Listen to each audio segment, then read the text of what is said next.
District and session جج بہاولپور کیسر Nazir but نے کہا ہے کہ میرے دروازے سیلان اور وکلاء کے لیے ہر وقت کھلے ہیں. جو بھی انصاف کے لیے آئے گا اسے میں انصاف دینے کے لیے کسی قسم سے ڈریگ نہیں کیا جائے گا. وہ آج تحصیل یزمان بار ایسوسی ایشن یزمان میں نومنتخب عہدیداران کی حلف برداری تقریب سے خطاب کر رہے تھے. انہوں نے کہا کہ چولستانی باشندوں کو عدالتی امور میں پیشیوں پر آنے دشوار راتوں سے آنے کے لیے جلدی کنوینس کا انتظام کرایا جا رہا ہے.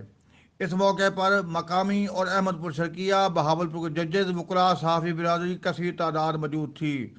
سابق جنرل سیکرٹری سجاد سدھو نے نئے منتخب ہونے والے عہدیداران کو چارج دیا اور مہمان خصوصی سیشن جج نے نومنتخب صدر محمد افضل دیول ایڈوکیٹ اور جنرل سیکرٹری عمر حیات قریشی ایڈوکیٹ سمیت عہدیداران سے حلف لیا. بعد ازاں مہمان گرامی ججز صاحبان میں انعامات شیلڈ ٹرافی تقسیم کی گئیں. ایم اقبال انجم، ڈیلی کرائم میل نیوز، یزمان. میں اور آپ مل کے وہ جو اسٹیک ہولڈر ہے اس کے اعتماد کو ریسٹور کریں. وہ اعتماد